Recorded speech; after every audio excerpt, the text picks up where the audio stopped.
বিশ্বের অন্য আর কোনো টুর্নামেন্টেই এমনটা দেখা যায় না। শুধুমাত্র চ্যাম্পিয়ন্স ট্রফির বিজয়ী দলকেই দেওয়া হয় বিশেষ এই সাদা জ্যাকেট। কিন্তু শুধুমাত্র চ্যাম্পিয়ন্স ট্রফিতেই কেন দেওয়া হয় এই জ্যাকেট? এটার বিশেষত্বই বা কি? চ্যাম্পিয়ন্স ট্রফি শুরুর মাসখানেক আগে চমক নিয়ে হাজির হয় পাকিস্তান ক্রিকেট বোর্ড।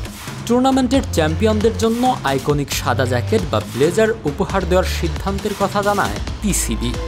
এরপরই সামাজিক যোগাযোগ মাধ্যমে এই ব্লেজার নিয়ে নানান প্রশ্নের ছোড়াছুড়ি। তবে এবারই প্রথম চ্যাম্পিয়ন্স ট্রফিতে বিজয়ী দলকে সাদা ব্লেজার দেওয়া হবে না।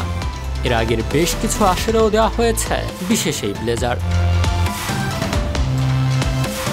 এর আগে ফুটবল বিশ্বকাপ জয়ের পর লিওনেল মেসিকে আরবের ঐতিহ্যবাহী পোশাক উপহার দিয়েছিল আয়োজক কাতার। এবার তেমনটি করতে যাচ্ছে পাকিস্তান ক্রিকেট বোর্ডও।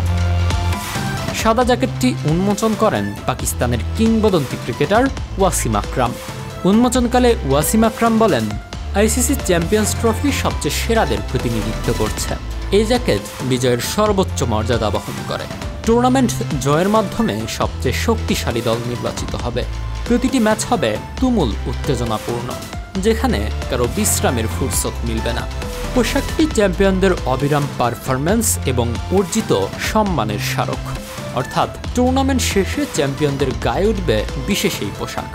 আইসিসির চ্যাম্পিয়ন্স ট্রফির বিশেষ জ্যাকেট প্রকাশের ভিডিওর শিরোনাম ছিল, আইকনিক সাদা জ্যাকেটটি আবার ফিরে এসেছে। ভিডিওটিতে চ্যাম্পিয়ন্স ট্রফির জার্সি, চ্যাম্পিয়নদের সাদা ব্লেজারের মাপকাঠি, কাটিংয়ের কিছু দৃশ্য দেখানো হয়। এরই সঙ্গে আকরাম বলতে থাকেন, যখন সম্মান, ইতিহাস এবং বিজয় ঝুঁকির মুখে থাকে, চ্যাম্পিয়নরা তখন সবকিছু বাজি রাখে। আমাদের ভিডিওগুলো কুষ্টিয়া থেকে দেখছেন মোহাম্মদ ইমরান, কুড়িগ্রাম থেকে দেখছেন আলিয়াম হোসাইন, সিলেট থেকে দেখছেন আলামিন, মোহাম্মদ মাসুদ দেখছেন ঢাকা থেকে এবং নোয়াখালী লক্ষ্মীপুর থেকে দেখছেন আলমগীর হোসাইন। আপনি কোথা থেকে দেখছেন তা জানিয়ে দিন কমেন্ট বক্সে।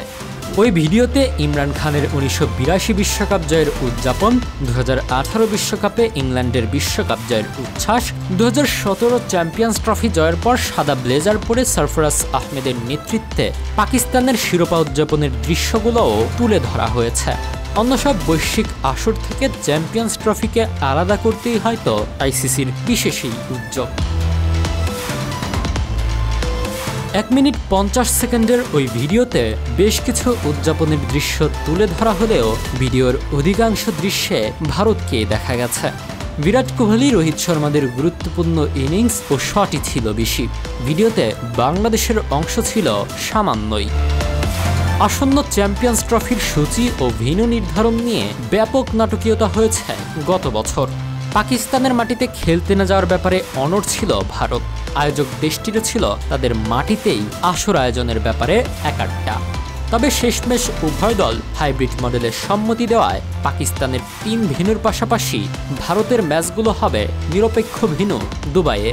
চুক্তি অনুসারে 2028 সাল পর্যন্ত পাকিস্তানও ভারতের মাটিতে হতে যাওয়া টুর্নামেন্টগুলো খেলবে নিরপেক্ষ ভেন্যুতে।